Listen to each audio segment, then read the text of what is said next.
चलिए अब हम पढ़ते हैं 5th दोहे का अर्थ। ठीक है,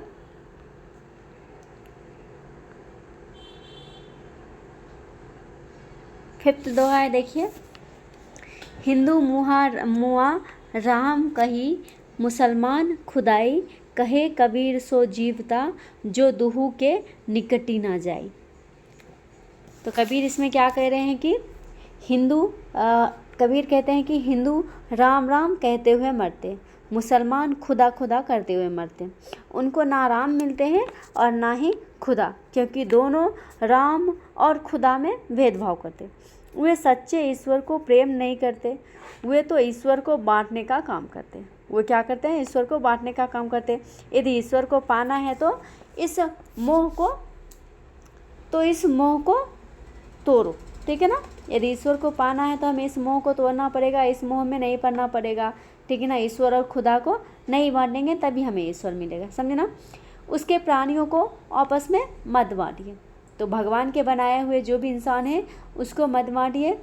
ईश्वर को प्राप्त करना है तो हिंदू मुसलमान दोनों से दूर रहिए, मानवता के निकट रहिए। हिंदू मुसलमान से दूर रहिए मतलब ये नहीं कि हिंदू से दूर रहो, मुसलमान से दूर रहो, दूसरे जाति से मिल जाओ, मतलब ये नहीं। हमें ये नहीं देखना है कि वो हिंदू है वो मुसलमान है, हमें ये देखना है कि वो इंसान कैसा है। ठीक है ना, तो हमें उनसे जो है ना मानवता के जैसा मिल के रहना चाहिए, इंसानियत से। ठीक है ना,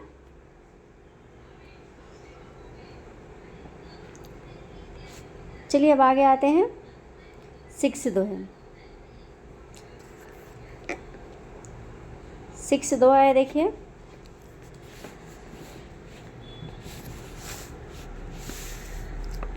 कावा फिरी काशी भया, राम ही भया रहीम, मोट चुन मैदा भया, बैठी कबीरा जी। इसमें कबीर क्या कह रहे हैं कि मैंने राम रहीम को एक समझा, इसलिए मेरे लिए काशी कावा एक है। इसमें कबीर क्या कह रहे हैं कि मैंने राम और रहीम दोनों को भी एक जैसे माना, इसलिए मेरे लिए राम और रहीम दोनों एक बराबर है। तो इसलिए मेरे लिए काशी काबा एक है, मेरे लिए दोनों में भेद नहीं है, दोनों मेरे अपने हैं। इसलिए जब मैं काशी गया तो वह मेरे लिए काबा हो गया, जब मैं काबा गया तो मेरे लिए काशी हो गया। मैं जिसे मोटा आटा समझकर अखाद्य समझ बैठा था वह मैदा सा महीन हो गया।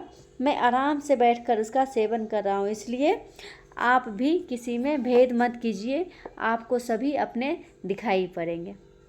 ठीक है, चलिए अब 7th वाला दोहा देखते हैं। 7th दोहा देखो। ऊंचे कुल का जन्मिया, जे करनी ऊंच न होई, सुवर्ण कलश सुरा भरा, साधु निंदा सोई।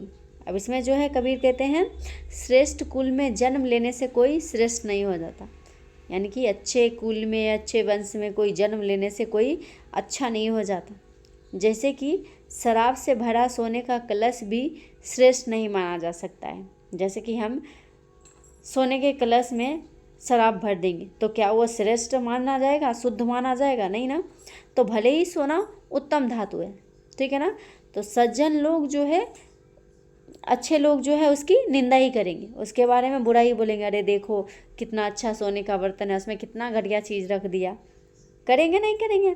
तो अतः मनुष्य की श्रेष्ठता उसके कर्मों से होती है। यदि उसके कर्म श्रेष्ठ है तो वह श्रेष्ठ माना जाएगा, यदि उसके कर्म नीच है तो उसकी निंदा ही रहेगी। अतः हमें श्रेष्ठ कर्म करने चाहिए। ठीक है,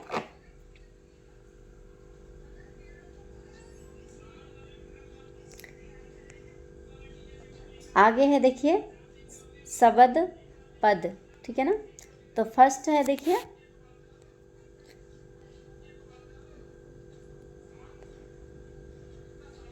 फर्स्ट पढ़ते हैं हम।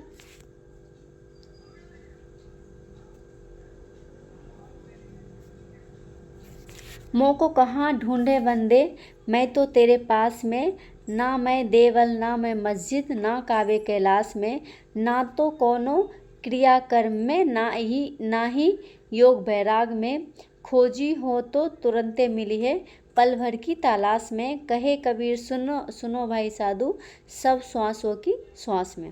तो इसमें कबीर क्या क्या कह रहे हैं कि मुझे तुम कहाँ ढूंढ रहे हो। कबीर कह रहे हैं ईश्वर तो कण कण में है, ईश्वर सबके अंदर है। वह तुम्हारे पास है, हमारे पास है, तुम्हारे अंदर है, मेरे अंदर है। वह मंदिर मस्जिद काशी काबा या कैलाश जैसे तीर्थ स्थानों में नहीं है। वो मंदिर मस्जिद, हम लोग क्या बोलते हैं, अरे जाते हैं मंदिर में, हम भगवान के दर्शन कर लेंगे। तो वो भगवान हमारे लिए मंदिर में थोड़ी ना बैठे हुए रहते, भगवान तो हम सबके अंदर है। तो वही यहाँ पे बोल रहे कि वह मंदिर मस्जिद काशी काबा या कैलाश जैसे तीर्थ स्थानों में नहीं है। उसे खोजने के लिए तुम्हें वहाँ तक जाने की ज़रूरत नहीं है। वह धार्मिक पाखंडों में नहीं बसता, वह आडंबर से दूर है,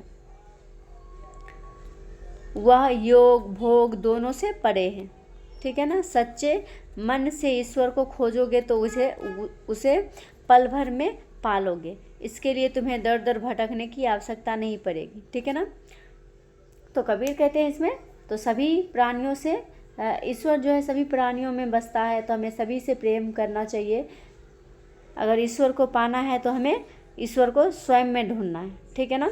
जब हम सबकी भलाई का प्रयास करेंगे तो ईश्वर हमें जो है अपने आप ही मिल जाएंगे, समझे ना। जब हम सब पर दया भाव रखेंगे, दया की नज़र से सबको देखेंगे, सबके लिए अच्छा करने की कोशिश करेंगे, भगवान जो है हमें अपने आप ही मिल जाएंगे। क्योंकि भगवान तो कण कण में विराजमान है, सबके अंदर है। वो हमारे अंदर भी है, आपके अंदर भी है, सबके अंदर, हर एक चीज़ के अंदर भगवान का वास है। ठीक है।